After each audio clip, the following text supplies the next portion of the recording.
ay sa December ang kanilang laban. Pero bago ang lahat yan mga idol, itong si Naoya Inoue ay mapalaban dito sa former world champion na si Murjun Akhmadaliev mga idol, ang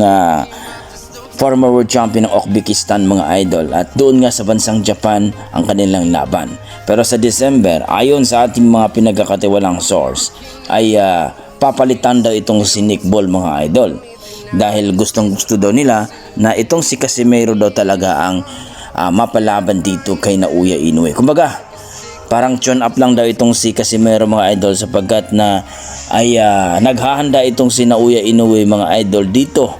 sa superstar din ng Japan mga idol, ang champion ng WBC Bantamweight Division mga idol, kung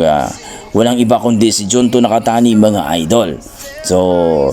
grabe ang paghahanda ni Naoya Inoue mga idol, pero ayon sa